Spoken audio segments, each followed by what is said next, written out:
Hola, soy Carla, directora y psicóloga voluntaria de la Asociación Suelta los Frenos, Psicología y Deporte, y en este webinar que hacemos especialmente para el MTV de la mujer, queremos daros las gracias en primer lugar por animaros a participar en este nuevo evento que la revista Sport Life ha conseguido de nuevo organizar otro año más con un gran éxito, estoy segura, de inscripciones y de asistencia. Este evento para Suelta los Frenos es muy especial porque de hecho Suelta los Frenos, una de sus primeras actividades, uno de sus primeros talleres fue en la primera o una de las primeras ediciones del MTV de la mujer. Así que tenemos mucho que agradecer y muchas emociones y vinculación puestas con este evento, además de que, como sabéis, el ciclismo nos apasiona, no solo como deporte que nos ayuda a cuidar nuestro cuerpo, sino también por todos los beneficios que obtenemos a nivel mental y emocional cuando lo realizamos, también a nivel social y sobre todo por todos los aprendizajes que podemos extraer cuando nos esforzamos en este deporte, cuando seguimos avanzando y que podemos generalizar a nuestra vida diaria. En el webinar de hoy os vamos a ofrecer un pequeño taller relacionado con el principal motivo de consulta que tenemos en nuestro servicio de psicología, y es el miedo generalmente a las bajadas, a las zonas técnicas o con cierta inclinación. Este miedo aparece en toda la población ciclista, independientemente de si somos hombres o mujeres. Así que, bueno, os animamos a que, si os ha gustado, lo podéis compartir. Nos hacéis también un favor compartiendo y ayudándonos a difundir estos beneficios, ¿no?, de la psicología.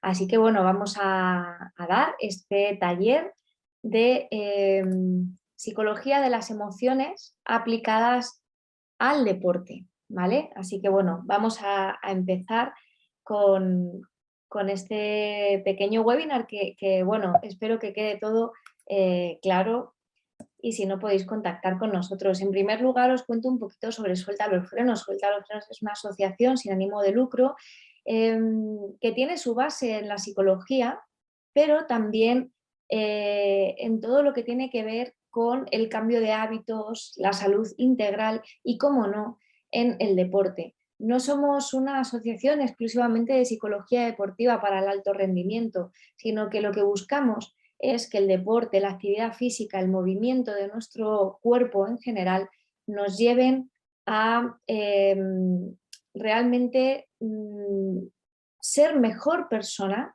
desarrollarnos y tener un mayor bienestar en nuestro día a día. Así que, bueno, vamos a por ello. Ante un obstáculo que nos da miedo, ¿qué cosas pueden suceder?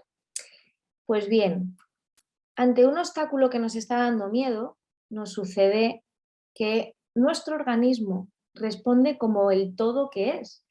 Muchas veces tenemos la tendencia a separar el cuerpo de la mente y a su vez de las emociones, como si fueran entidades que van por separado, y eso no es real.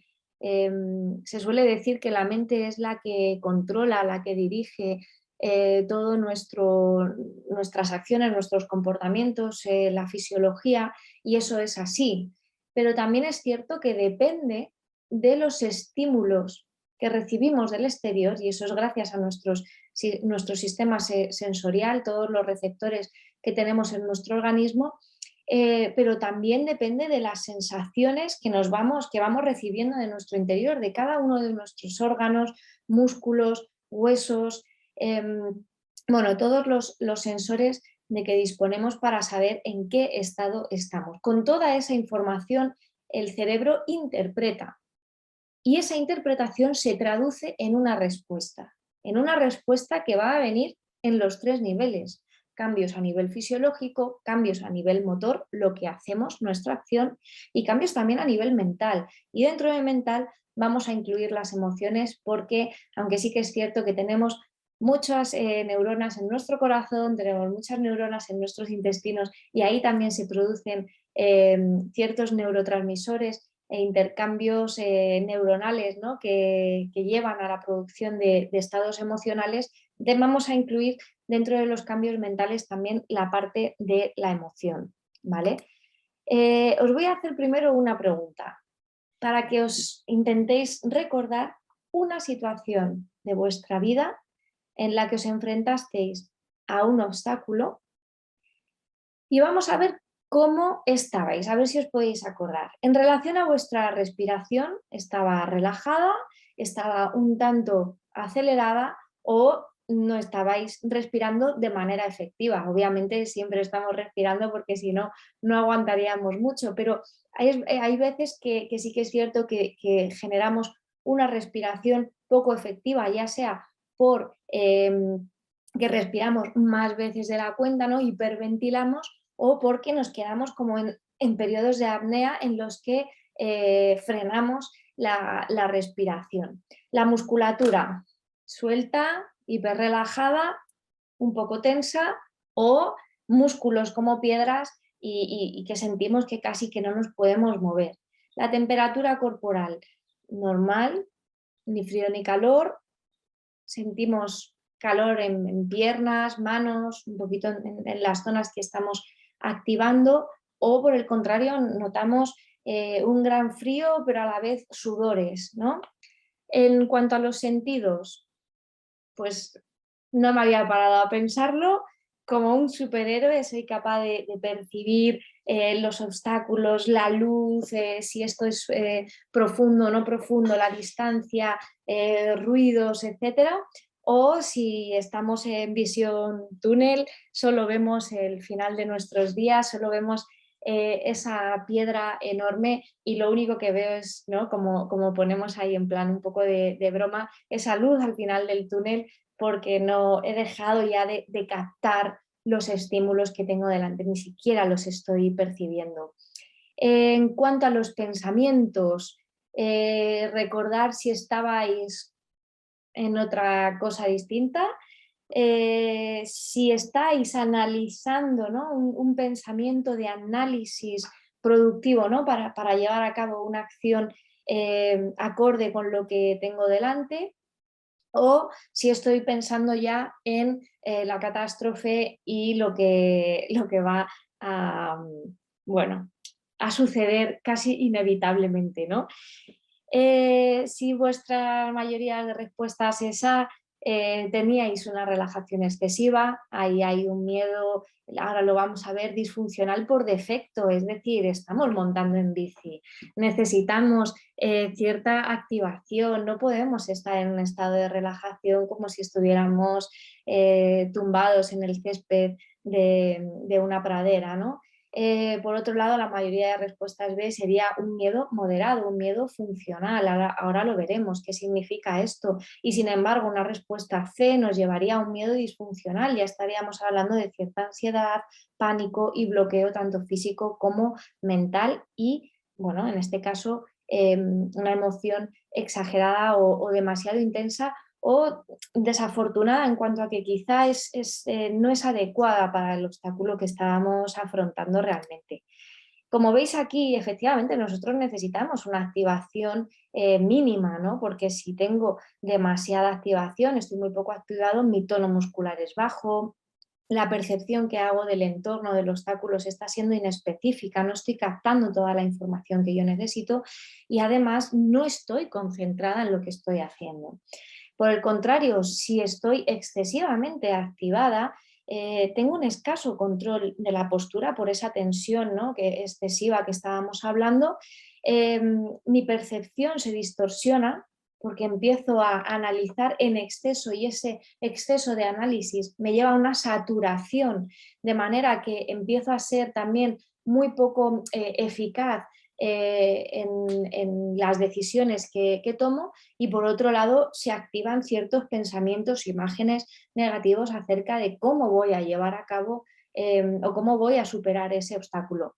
Lo ideal es tener una activación moderada, estar activada, que ese miedo, dejar que ese miedo funcional realice lo que tiene que hacer, ¿no? Que es activar el organismo, activar nuestra musculatura, activar nuestros sentidos para que realmente podamos tomar la información que necesitamos y podamos tomar decisiones de una manera rápida y ajustadas a el riesgo real de la situación que estamos enfrentando. De manera que, como veis, no actuamos solo de una manera racional cuando estamos ante un obstáculo. De hecho, podríamos decir que las decisiones racionales en una actividad como es el ciclismo de montaña, que es espontáneo, que tienes que ir respondiendo al momento, a lo que te aparece, a no ser que conozcas al dedillo la ruta, pero incluso en esos casos puede haber novedades eh, que el día anterior no estaban de esa manera, porque estamos hablando del campo y el campo sufre modificaciones. Esa toma de decisiones racional pasa a ser la última. Actuamos mucho más por el análisis instintivo, fisiológico, ¿no? Esa percepción de nuestra fisiología y de la emoción que se nos produce ante lo que yo estoy observando, que la toma de decisión racional, de tal manera que necesitamos que haya una sintonía entre estos tres niveles, el nivel fisiológico, el nivel emocional y el nivel racional, para yo realmente poder tomar decisiones acertadas ante un obstáculo determinado. Vamos a hablar un poquito de qué son las emociones funcionales. Yo en este cuadro no es que os diga que estas son las únicas emociones existentes, pero sí que os hablo de las emociones, digamos, más relevantes a nivel deportivo. ¿Por qué? Porque son las más básicas y son con las que vamos a tener que ir jugando y las que vamos a tener que ir analizando cuál está presente en cada situación. Luego estas emociones pueden unirse con pensamientos, con sensaciones del cuerpo, con expectativas, con un montón de cosas que luego vamos a mencionar y producir otras emociones más complejas o estados emocionales más complejos. Estas no son las únicas, pero sí que digamos que para entendernos son las básicas que deberíamos conocer y interpretar, descubrir en nosotras cuándo aparecen, por qué, para qué y qué información de mí y de el análisis que hago de la situación estoy viendo, ¿no?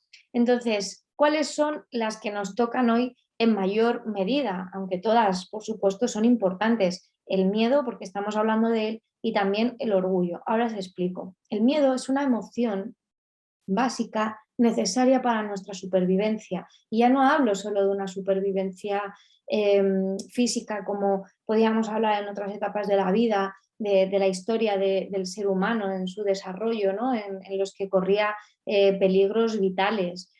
No, hablo de una seguridad y una identificación de amenazas no solo a mi físico, sino también pues a mi ser, ¿no? A las cosas que valoro, a las cosas que aprecio, a las prioridades en mi vida, por ejemplo. Entonces, identifica esas posibles amenazas y pone límites. Os voy a poner un ejemplo de una amenaza que es menos evidente que una caída y un daño. Supongamos que yo tengo miedo efectivamente a esa caída y ese daño, pero es que eso puedo decir, bueno, hombre, tampoco me voy a hacer tanto daño, pero ojo, si después viene la coletilla de una prioridad en mi vida, como puede ser rendir en el trabajo o mantenerme en el cuidado de si tengo menores o mayores a mi cargo y necesito estar en plenas facultades para poder llevar a cabo esas acciones que siento como una responsabilidad, puedo percibir una caída que aparentemente podría no ser tan peligrosa para mi integridad física, pero que sí que sea un peligro para mi integridad de otro tipo, ¿no? Laboral, familiar, social. Ahí seguro que ya estáis identificando alguna cosita. ¿Qué es lo que pasa? ¿Por qué os menciono aquí el orgullo como que está bueno, realmente el orgullo y el amor están en la base, no son emociones tan puntuales como las que las rodean, son emociones que nos dan un soporte para que todo lo demás en nuestro organismo, en nuestros pensamientos, el resto de emociones funcionen correctamente. El orgullo, podríamos estar hablando de esa imagen que tengo de mí misma, de mis logros, reconocérmelos, por pequeños que puedan parecer si los comparo con otra persona, pero no es tanto que el logro haya sido importante a ojos de la sociedad o de mi entorno, sino cómo me hizo sentir ese logro, si me llenó, si me sentí capaz, si me sentí válida, si me sentí útil, ¿vale? Por pequeño que te pueda parecer en este momento, eh, es como si dijéramos una base muy importante para tener una autoestima estable y realista, el hecho de reconocernos nuestros logros. Para ello también es muy importante que hayamos trabajado, que trabajemos nuestro autoconocimiento, también es una base muy importante de la autoestima. Y como os pongo aquí, facilita la admiración, porque cuando yo soy capaz de reconocerme mis propios logros, soy mucho más capaz de reconocer los logros de otra persona, incluso habilidades, capacidades, formas de ser que son contrarias a la mía, que incluso puedo no terminar de ver como adecuadas para mí, pero que puedo valorar en otra persona, ¿no? Vamos a suponer que yo soy una persona pues que no me gusta llamar la atención, que prefiero pasar inadvertida en un evento social y de repente hay alguien pues, que está bailando, que está contando chistes. Bueno, eso, si yo me siento orgullosa de mí, de mi forma de ser, de mis capacidades, a lo mejor en un grupo más pequeño, puedo decir, jo, qué grande esta persona que tiene esa capacidad en el gran grupo destacar y hacerse notar, aunque yo no tenga esa capacidad o no la valore como presente en mí, puedo valorarla en otra. ¿Por qué? Porque valoro las que sí que tengo y me acepto en esa forma de ser que he encontrado como mía, ¿no? Por otro lado, también os menciono el amor entendido no como el amor romántico, sino imaginaos ese sentimiento de pertenencia, el sentirme parte de un grupo, pues de mi grupeta con la que salgo a montar en bici, de un equipo, si soy un corredor semi o profesional. Entonces, ese grupo de pertenencia en el que yo estoy, cuando el amor está siendo funcional, no se generan situaciones de dependencia hacia el grupo. Yo estoy aquí porque quiero y me siento perteneciente, pero no lo necesito porque si no, no sabría dónde ir. Y tampoco también se dan en algunas ocasiones en que ese grupo al que yo estoy asistiendo no me siento identificada, no me siento bien, no me siento segura o no siento que yo pueda ser yo plenamente.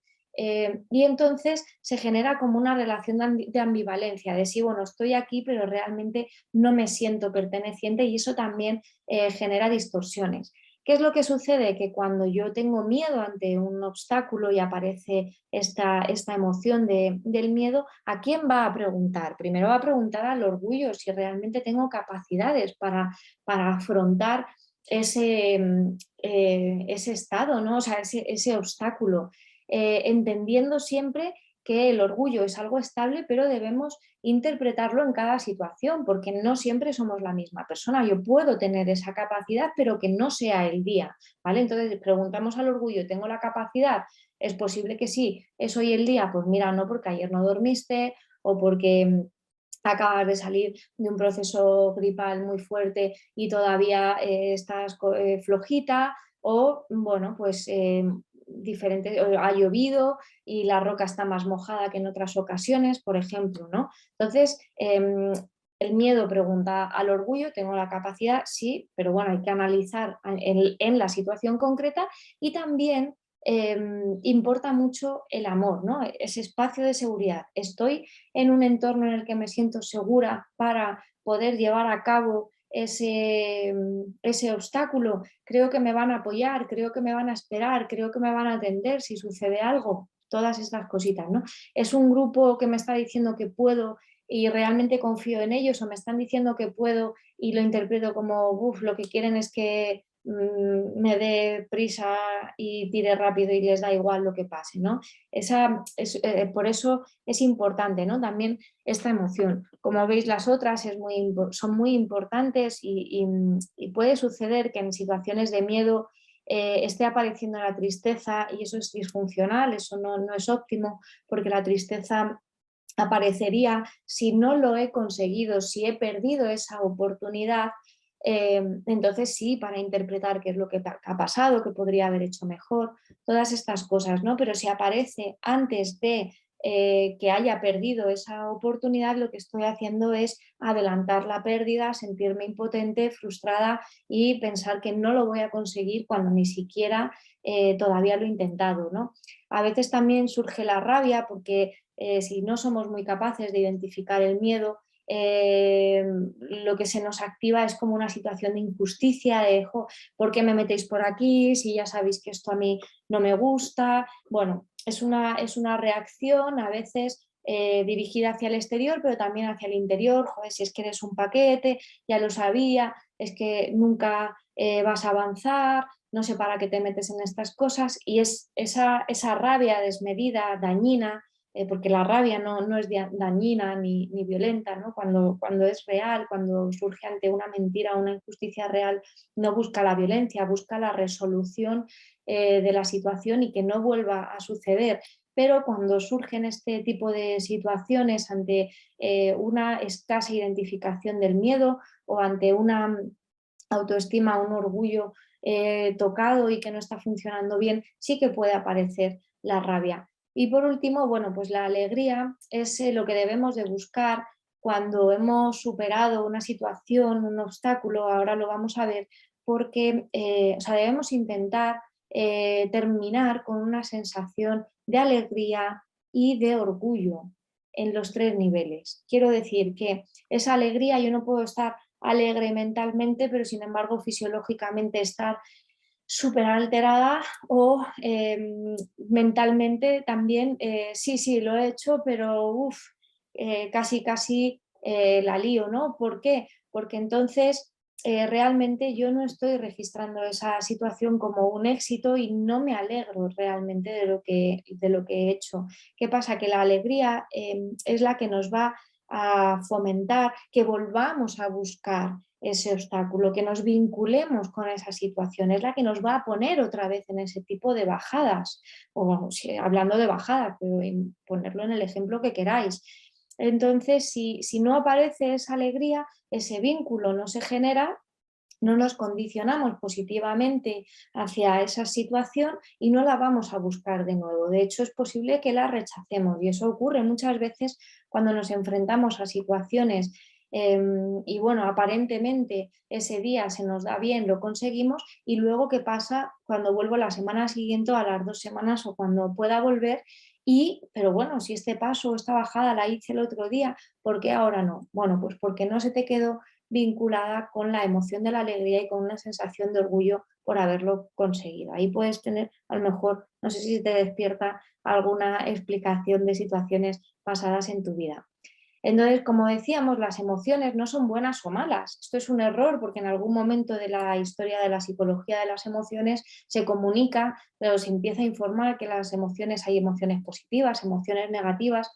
Claro, emoción positiva se refiere al estado que a ti te genera.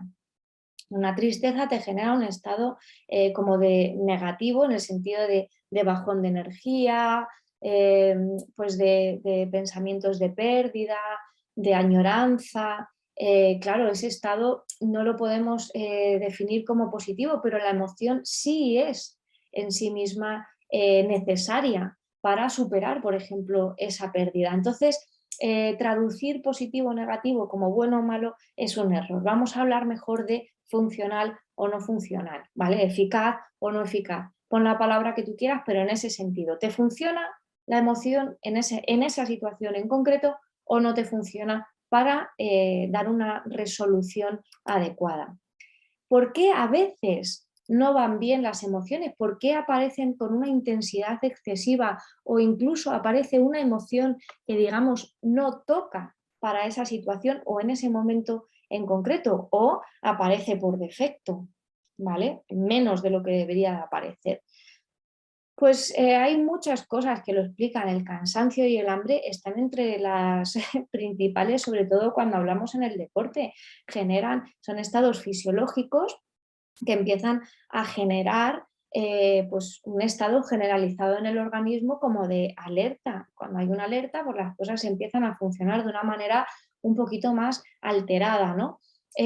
También la respiración ineficaz nos llevaría a esta situación un poco como de alerta y de decir, uff, empiezo a todo los pensamientos a ir por un lado, la fisiología por otro, la emoción por otro, y entonces no hay coherencia en el comportamiento, en la acción que yo llevo a cabo. Por supuesto, nuestro sistema de creencias, luego lo vamos a mencionar, experiencias pasadas, las expectativas que tenía puestas en ese caso, en ese día, en esa situación, a veces normas sociales, bueno, pues ya no tienes edad para hacer eso y en realidad lo estás haciendo, pero como con una dicotomía en la cabeza, ¿no? Yo no debería hacer esto, se supone que no debería estar haciendo esto, pero a la vez me encanta, me llena, me enriquece, me libera del estrés. Entonces, bueno, pues me siento un poco también ahí como en un contrasentido, ¿no? Constante.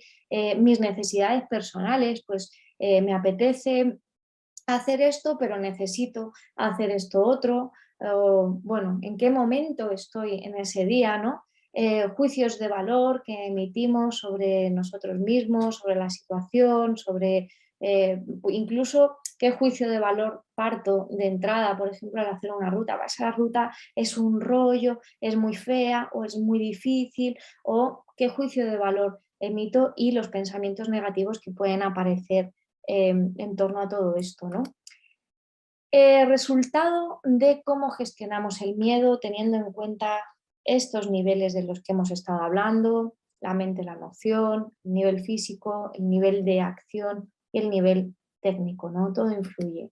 A nivel de mente y de emoción, si yo estoy experimentando, estoy gestionando un miedo de una manera funcional, aparece en un nivel adecuado, yo lo interpreto de manera adecuada, mi autoestima, mi orgullo están bien situados, pues aparecen pensamientos positivos de que puedo, después de haber analizado el riesgo, ¿eh? No estoy diciendo, esto no es un pensamiento irreal, no es, he analizado el obstáculo, me siento capaz, creo que puedo porque tengo la técnica, estoy llevando la velocidad adecuada, hoy es un día positivo, ¿no? Imágenes de logro, y me siento confianza, siento gusto, disfrute, ¿no? Y por supuesto aparece pues, la emoción de la alegría.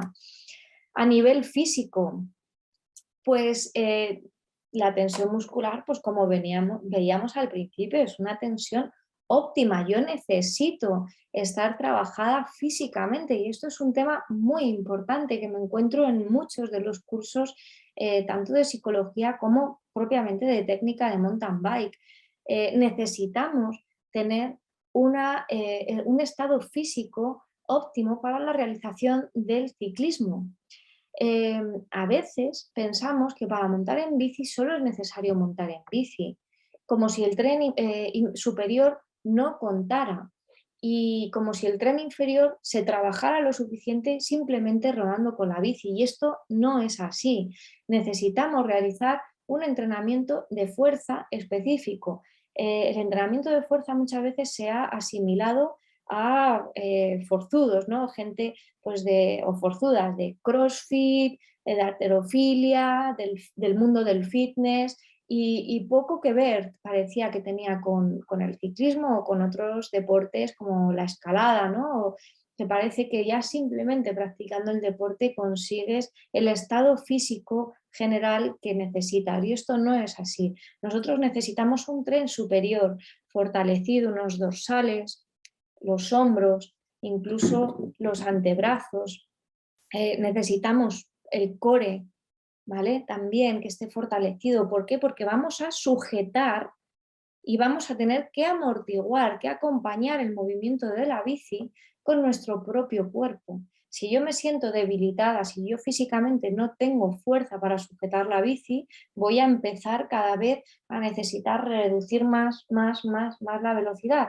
Y esa reducción de velocidad se interpreta como una huida por nuestro cerebro y entonces se activa de una manera mayor en la emoción del miedo, ¿no? Porque percibo huida y la huida es emoción del miedo, entonces el miedo viene como para explicar o para dar coherencia a esa frenada tan insistente, ¿no? Y luego además el tren inferior, es verdad que se trabaja bastante con la bici, pero no está de más reforzarlo porque también las piernas están muy activas, además en posiciones muy mantenidas a lo largo de sobre todo la bajada. En la subida llevamos una cadencia, llevamos un ritmo, vamos pedaleando, las dos piernas están en un trabajo muy dinámico, pero cuando estamos en bajada llevamos una posición más mantenida y está soportando todo el vaivén de si necesito flexionar un poco, si necesito levantarme, que todo está sujetando todo nuestro cuerpo y la bici, está conectando nuestro cuerpo con la bici además, con lo cual necesitamos también que nuestro tren inferior esté fuerte. Así que mi recomendación personal como psicóloga, especialista también en todos estos temas, te digo que si todavía no estás haciendo un entrenamiento de fuerza, al menos una vez al día deberías empezar a hacerlo. Siempre, claro está, con el asesoramiento de un profesional del ámbito del entrenamiento, ¿vale? La respiración va a ser eficaz, vamos a estar no solo ingresando oxígeno a nuestro organismo, sino exhalando el dióxido de carbono. Y esto es muy importante porque la respiración a veces resulta ineficaz porque lo único que hacemos es coger aire, ¿vale? Activando nuestro sistema simpático y sin embargo no estamos expulsando el dióxido de carbono que en el momento de la exhalación es cuando realmente estamos activando el parasimpático, que es el que nos relaja y al final el que equilibra, ¿no? Entonces, si solo estoy cogiendo aire, lo único que estoy haciendo es, primero, que no estoy haciendo una respiración que sea eficaz para alimentar a todo el organismo de oxígeno con la exigencia que van a tener nuestros músculos, sino que además estoy sumando una activación que se puede llegar a interpretar como también una señal de alarma.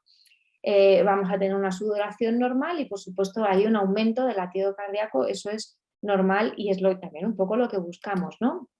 A nivel de técnica nos va a permitir utilizar correctamente la técnica porque por todo lo que hemos estado comentando, ¿no? Estamos pensando de una manera positiva, rápida, eficiente. Además las imágenes son de logro, con lo cual al estar visualizándonos de manera positiva nuestra musculatura va encaminada a mantener esa posición técnica que necesitamos, la tensión muscular es óptima, todo favorece en que yo lleve una posición en el caso de que sea centrada, si necesito salir un poco de la bici lateralmente o si necesito bajar el peso para superar un obstáculo y luego volver a incorporarme. Toda esta técnica que también te animo a que la trabajes de manera consciente va a poder salir, ¿no?, de manera efectiva. A nivel corporal, lo que decíamos, la posición va a ser activa, yo voy a ser consciente de dónde tengo mi barbilla, cómo están mis hombros, si los tengo aquí arriba, si están bien, si mis codos están bien situados, están demasiado abajos, con lo cual me limita la posición. Voy a ser consciente de si mis talones están bajando para ejercer también la sujeción, si he retrasado el peso en exceso por ese miedo y entonces los brazos se me alargan, o estoy centrada en la bici y entonces puedo tener un buen manejo del manillar, y si estoy recuperando de manera eficaz la posición cuando me muevo en el plano vertical de la bici para absorber los obstáculos que me voy encontrando, ¿no? Y toda esa conciencia corporal nos la está dando esa emoción del miedo que ante las amenazas de los obstáculos va dándonos información de aquí tienes que hacer esto, aquí tienes que hacer lo otro, ¿no? y sobre todo nos vamos a sentir, vamos a percibirnos con esa fortaleza física, mental y emocional que necesitamos. Sin embargo, cuando el miedo es disfuncional por exceso, aparecen pensamientos negativos, imágenes catastrofistas de mí misma estampada contra una roca, un árbol o en el suelo, y entonces aparece pues, ese miedo tendente al pánico, ¿no? Es un miedo ya que se nos va, cierta ansiedad, incluso la irascibilidad, el enfado que hablábamos antes. Aparece la excesiva tensión muscular, la respiración ineficaz, ese sudor frío, incluso el tembleque a veces de las piernas y un excesivo aumento del latido cardíaco que tampoco nos está ayudando, incluso puede llevar a que se nos nuble un poco la mente, cierta sensación de mareo incluso. Empezamos a cometer errores técnicos porque obviamente nuestro cuerpo no está sintonizado lo que queremos hacer con el estado de nuestro físico. A nivel de nuestro cuerpo llevamos una posición mucho más defensiva, lo que os decía, mucho más hacia atrás. No somos conscientes realmente de dónde estamos llevando los pesos, de si tenemos 1 o 2 dedos, o incluso algunas veces he visto 3 y 4 dedos en el freno. Tengamos conciencia también de eso. El freno idealmente con un dedito ya es más que suficiente y entonces tenemos 4 para sujetar, 8 para sujetar el manillar de manera mucho más efectiva. Como mucho 2 deditos si nos estamos introduciendo y nos da algo de miedo, pero pensar que 2 dedos es mucha más presión y menos control de la frenada. Con un dedo en cada freno estoy controlando mucho mejor la intensidad de la frenada. Y luego empiezan a aparecer sensaciones desagradables de dolor o mareo, lo que comentábamos, ¿vale? O sea que si empezáis, esto sobre todo lo pongo para que tengáis indicadores distintos, tanto a nivel fisiológico, mental, emocional o de técnica, que os pueden dar la pista de que ha aparecido un miedo disfuncional en ese momento. El origen del miedo disfuncional puede venir de que yo haya tenido una experiencia personal mía, de una caída o un error, ¿vale? Que yo lo haya vivido en el pasado lejano o incluso en el cercano, ¿eh? A veces ver a otras personas caerse, y esto es muy curioso porque a veces vemos a otras personas caerse, la persona no vive la caída con tanta magnitud o tanta intensidad porque es consciente de los errores, entonces esa conciencia del error hace que sepa interpretar mucho mejor qué es lo que ha sucedido, o la visualización, es decir, la imaginación de la caída. Yo imagino de manera intensa que me caigo. No es solo imaginar, visualizar es algo más, es como sentirlo, experimentarlo dentro de mi cuerpo, ¿vale? Esto sumado a un elevado nivel de activación que nosotros estamos teniendo en el momento de enfrentarnos a ese obstáculo, queda grabado en nuestra memoria. Esto tiene que existir así, ¿vale? O sea, para que sea un miedo disfuncional por exceso, por defecto sería que no estoy analizando las amenazas y entonces voy, como diríamos, como un pollo sin cabeza por todas las situaciones. Entonces, para que haya por exceso ese miedo, tiene que haber una de estas 3 situaciones: experiencia propia, modelado, visualización de la caída, más que yo lo esté sintiendo en mis carnes muy intensamente, ¿vale? Que lo haya pasado fatal en ese momento. Y eso nos lleva a el pánico o la ansiedad. El pánico está más caracterizado por un bloqueo físico, un bloqueo también mental. La ansiedad la podemos percibir por dificultades a la hora de respirar, y por todas esas imágenes catastrofistas de lo que creo que va a suceder, viviéndolo como si prácticamente lo estuviera, o sea, fuera real, ¿vale? ¿Cómo evitar que aparezca el miedo disfuncional? Pues os voy a dar 10 pasos, voy a intentar ser rápida porque los tenéis escritos y los podéis ver con calma más tarde. Lo importante es que mejores tu conciencia emocional, lo que hablábamos, pero no solo emocional, también fisiológica, también mental. ¿Qué estoy sintiendo de emoción? ¿De dónde viene? ¿Para qué ha venido? ¿Qué mensaje me está dando? También a nivel fisiológico me puede dar muchas pistas si estoy notando cosas a nivel del estómago, más abajo de la tripa, suele estar muy asociado con el miedo. Bueno, ir esos pensamientos, ¿no?, recurrentes, rumiaciones acerca de posibles caídas, de lo que va a pasar, y entonces, bueno, pues todo esto nos puede dar una pista, ¿no?, y nos puede ayudar a mejorar esa conciencia emocional. Conoce y confía en el material. Aquí estaríamos hablando de la emoción del amor.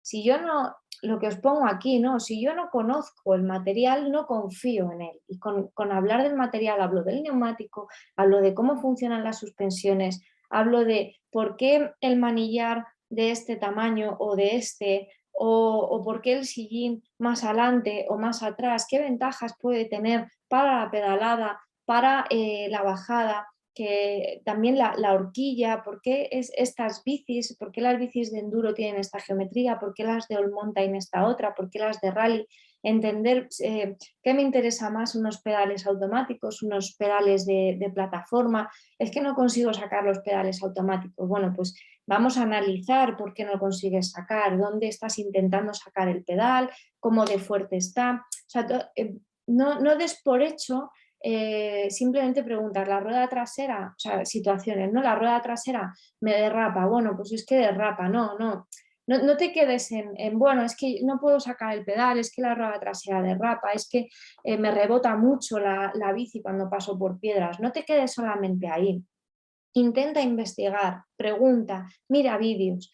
Laura Celdrán, por ejemplo, tiene muchísimos vídeos muy interesantes sobre mecánica, desde mecánica básica a mecánica avanzada, que te animo que mires, que la preguntes, o a tu mecánico, mecánica de referencia, por lo que te digo aquí. Si no conoces, no confías. Si no confías, no entiendes lo que está pasando. Si no entiendes, no disfrutas. Y si no disfrutas, no hay amor, no hay conexión con la bici. Estamos buscando que seáis uno, tu cuerpo y la bici. En el momento en el que están juntos, que sean solamente una entidad o dos muy bien avenidas. Y lo que te pongo aquí, ¿no? Tener pasión por el ciclismo sin que haya ese amor, ese amor, ese sentimiento de seguridad, pues la pasión termina por apagarse, ¿no? Porque llega un momento en el que no ves avances, solo ves sensaciones negativas y terminas por rechazar. Establece un objetivo realista para cada día, lo que comentábamos antes. Hay que ponerse retos, claro que sí, porque si no hay éxito, si no hay retos, no hay motivación por continuar. Por seguir vinculado, ¿no? Lo que hablábamos de la alegría. Pero si el reto es excesivamente elevado, especialmente para un día concreto, en el que tú no te sientes que puedas afrontarlo, también va a aparecer lo siguiente, ¿no? La frustración. Entonces, tienes que encontrar el equilibrio cada día. Y eso no significa buscar una ruta accesible cada día, sino que dentro de la ruta que te has planeado, a lo mejor hay una zona que tú sabes que puedes hacer, que la has hecho en otras ocasiones, pero ese día notas que no es tu día, no te fuerces. Pero si notas que es tu día, dale, ¿vale? Dentro de, sin subirnos de activación, que también lo vamos a ver. Emplea estrategias de regulación del miedo. Hay muchas estrategias, lo que os digo aquí, ¿vale? No vale solo con entrenar el físico, es importante trabajar y fortalecer la mente porque, como decíamos antes, la mente interpreta las señales y los mensajes que recibe del exterior y del interior y entonces toma decisiones sobre la acción que vamos a llevar en base a esa interpretación. Así que convertir a nuestra mente en nuestra aliada es la mejor idea. Hay muchas estrategias de psicología deportiva como la visualización, el anclaje, la respiración, la parada de pensamiento, que puedes emplear tanto en entrenamientos, las competiciones como en salidas de ocio. Y estas estrategias no buscan solo la mejora del rendimiento deportivo, sino el bienestar, el crecimiento personal y el disfrute. ¿vale? Que es importante. Y dirás, sí, es importante para la gente que lo hacemos por ocio, también para los deportistas y las deportistas profesionales es importante disfrutar, porque si no empieza a ser una carga excesiva. Esto te recomiendo que si tienes alguna situación en la que creas que necesites, consultes también a profesionales de la psicología que te podemos ayudar. Evita mantenerte en situaciones con exceso de activación, lo que hemos hablado antes. Si yo estoy enfrentando un reto con una activación excesiva, lo que va a hacer es que nuestro cerebro y nuestro cuerpo van a condicionar a interpretar esa situación como peligrosa y en el futuro no va a querer volver a enfrentarse a ella, ¿vale? Incluso aunque ese día hayas conseguido hacerlo bien, ¿vale? Aunque hayas superado el reto, si te has mantenido como demasiado activa, la interpretación emocional y fisiológica es de que no fue una situación que quieras repetir. Así que cuidadito. En la repetición está el éxito. Enlazado con lo que hablábamos antes. Yo he conseguido un reto. Repítelo al menos 3 veces. ¿Por qué? Porque la primera lo vas a hacer con un nivel de activación muy grande, racionalmente vas a decir, lo conseguí, fisiológicamente y emocionalmente no. Entonces, la segunda vez se empiezan a equilibrar los 3 sistemas. Por lo general, la tercera vez suelo disfrutarlo. Buscamos repetir ese obstáculo hasta el disfrute. Ahora, repítelo siempre reduciendo el nivel de activación antes de repetirlo, porque si no, va en aumento y cada repetición va a peor, ¿vale? Entiéndeme.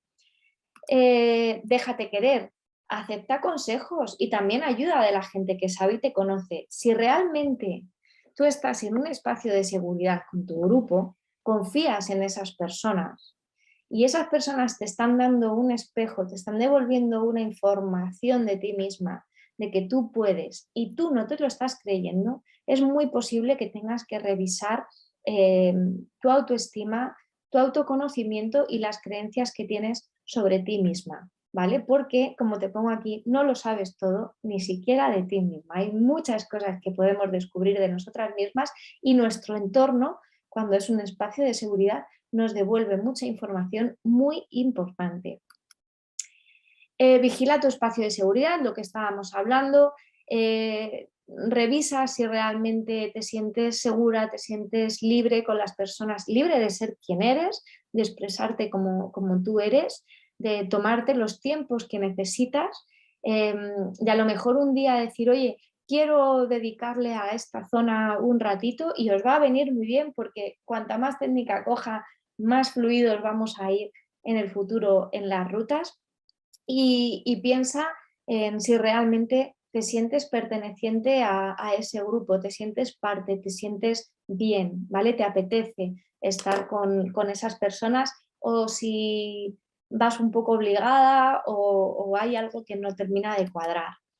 Revisa tus pensamientos, los mensajes que te envías sobre ti misma, todas las creencias que tienes sobre ti y sobre el mundo, sobre el funcionamiento, ¿no? Lo que hablábamos antes, esas creencias periféricas acerca de, no, es que ya con cierta edad no deberías estar haciendo estas cosas o estos deportes no son para mujeres o etcétera, etcétera, ¿no? Muchas creencias que tenemos instauradas. Y por último, súper importante, encuentra tú para qué. ¿Para qué montas en bici? ¿Qué te aporta? ¿Para qué estás ahí? ¿Para qué le dedicas tu tiempo? ¿Para qué madrugas? ¿Para qué entrenas? Y ese para qué va a cambiar a lo largo de tu vida, a lo largo de los años. No va a ser siempre el mismo. Manténlo actualizado. Cuando veas que flaqueas, quizá el para qué se te ha quedado obsoleto y necesitas encontrar un nuevo motivo, una nueva motivación para seguir aprendiendo, mejorando y esforzándote en este deporte. El deporte tiene muchos beneficios a nivel mental, emocional, a nivel físico, a nivel técnico, a nivel social. Nos lleva a conocernos mejor, a gestionar mejor nuestras emociones, nos lleva a sentirnos más capaces en los retos de nuestro día a día, nos enseña a relativizar las situaciones que enfrentamos, nos da mucha flexibilidad mental, nos ayuda a generar una mentalidad de crecimiento, de ver los retos de la vida como retos, no como obstáculos, a querer seguir avanzando. Por supuesto, mejora nuestra condición física, tiene otros beneficios, como empezamos a interesarnos pues, por nuestra alimentación, otros deportes. Ay, pues creo que el yoga me han dicho que me ayuda a mejorar el equilibrio, la coordinación. Pues quiero aprender a respirar. El Animal Flow me han dicho que también es muy interesante, yo qué sé, el entrenamiento de fuerza, muchas cosas, ¿no? También gestionamos mejor generalmente los procesos lesivos o enfermedades porque tenemos un motivo para salir de ellos, entonces tomamos una actitud mucho más proactiva en nuestra mejora. Por supuesto, el nivel técnico eh, puede parecer algo como muy específico de la bici, pero cuando nosotros mejoramos nuestra técnica, lo que estamos haciendo realmente es mejorar la conexión de todos nuestros sistemas. Somos personas más coordinadas, somos personas más capaces y eso en nuestro día a día nos va a traer ventajas incluso para conducir, seguramente para nuestro trabajo, nos va a dar ideas más creativas para cómo resolver problemas simplemente porque estamos conectando partes de nuestro cerebro que de otra manera a lo mejor no se habrían conectado. Por supuesto, a nivel social nos lleva a conocer gente con nuestras mismas inquietudes, con intereses similares, incluso nos lleva a querer viajar a sitios con un objetivo no solo de visitar, sino de meternos, ¿no? De lleno en conocer el terreno, la climatología, el tipo de bajadas o de rutas que les gustan en esa zona, para qué se utilizaban anteriormente esas rutas, nos lleva a conocer mucho de la cultura de los lugares a los que vamos y por supuesto es un estilo de vida que impregna todo lo demás. Cuando el deporte empieza a situarse en nuestro centro, somos personas distintas a cuando, bueno, pues no somos personas deportistas y eso es así, hay una diferencia muy interesante entre la gente que practica deporte y que no precisamente por tener ese estilo de vida activo, ¿no? Incluso la conciencia o la vinculación con la naturaleza, entender sus procesos, intentar ser más sostenibles para que nuestro deporte pueda seguir llevándose a cabo, ¿no? Y bueno, pues es algo que impacta en muchas áreas de nuestra persona. Así que bueno, ya para terminar, quería comentaros que hay, si te ha gustado el webinar, formas de apoyar a nuestra asociación en nuestros proyectos, son muy variadas, ¿no? Puedes hacer una donación concreta, puedes hacerte socia, puedes contratar nuestro servicio de psicología, que actualmente es nuestra principal fuente de autofinanciación para poder llevar a cabo proyectos que tenemos pues, de fomento de deporte, de ayuda a deportistas profesionales para pues en toda esta gestión, ¿no? del deporte profesional, que no siempre es fácil, no siempre tienen la ayuda que requieren. Puedes participar en nuestras actividades, en nuestros cursos. Tenemos actividades de domingos al monte con rutas de senderismo, de mountain bike para niños, familias, personas adultas que quieren dar un poco más de caña. Nuestros jueves de conexión, que son paseos sencillos en los que vinculamos el estar en la naturaleza con realizar cierto trabajo emocional o personal. Nuestros cursos de técnica. Bueno, hay muchos aspectos en los que puedes participar y también, bueno, lo que te decíamos al principio, ¿no? Habla de nuestra asociación, comparte si te han gustado nuestros contenidos, síguenos en redes, todo esto siempre nos ayuda porque uno de nuestros principales objetivos como asociación es difundir, divulgar los beneficios de la psicología, de la actividad física, del deporte, de manera que buscamos el cuidado integral de la persona, incluimos también la alimentación, el sueño, muchos aspectos, ¿no? que sabemos que impactan en la salud y en el bienestar. Así que bueno, habla de nosotros y de verdad te agradezco que hayas llegado hasta aquí y te deseo que disfrutes muchísimo de la ruta del mountain bike de la mujer y si lo estás viendo después, que lo hayas disfrutado o que el año que viene te apuntes si este año no has podido. Y nada, muchas gracias, un beso muy grande y pedales. Chao.